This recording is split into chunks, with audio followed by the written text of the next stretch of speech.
I've got more cherry tomatoes this year than I know what to do with. Or do I?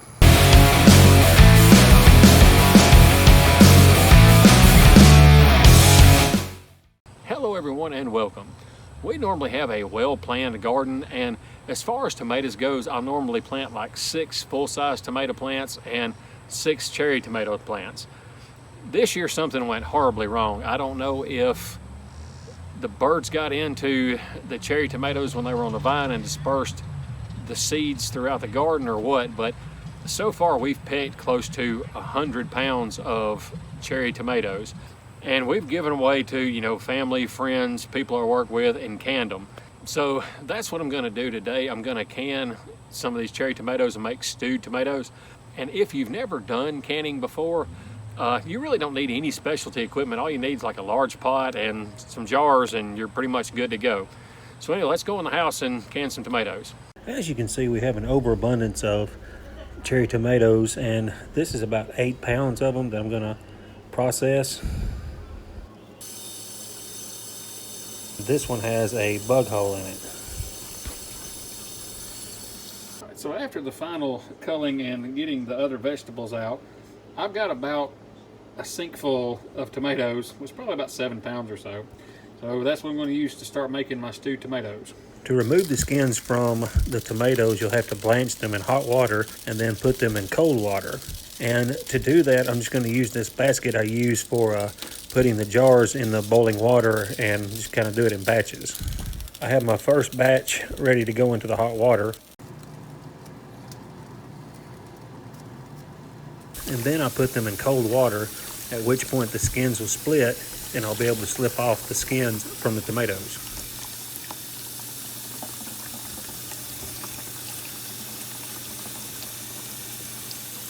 I've got my jars and my lid sterilizing, and it looks like I need to add a little bit more water to it. Two of the basic ingredients for canning tomatoes is citric acid and lemon juice, both of which you add after you've cooked everything and you're ready to start putting your product in your jars. So we got our tomatoes skinned and in the pot, and they're starting to percolate a little bit. And to this, I'm just going to add some vinegar and some garlic and some other ingredients that I was swore to secrecy not to reveal. And then I'm going to let this percolate for about 30 minutes. The tomatoes have been stewing for about 30 minutes, and now they're ready to go in the jars. I've already got my jars ready with citric acid and lemon juice. And of course, I'm going to use a canning funnel to funnel my tomatoes into the jars.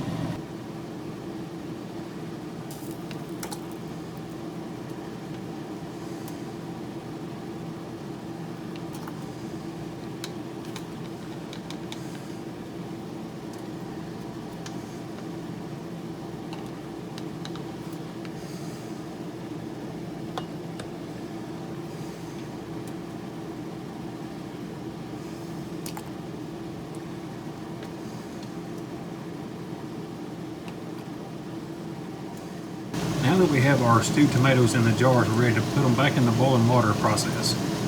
So I got my first batch out of the boiling water bath, and as you can see, this one right here has already started to cool off and has sucked the lid down, whereas this one's still hot and the lid is still up. So here is one case of stewed tomatoes, and this doesn't look like a lot, but we have a lot more cherry tomatoes out in the garden, and we'll make more cases of this.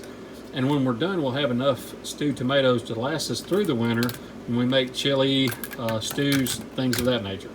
So that is how you can stewed tomatoes, and that whole process took maybe an hour to do, and that is with me, going through and picking the tomatoes out, this, that, and the other, instead of doing it ahead of time.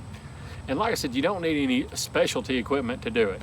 So thank y'all for watching. See y'all next time.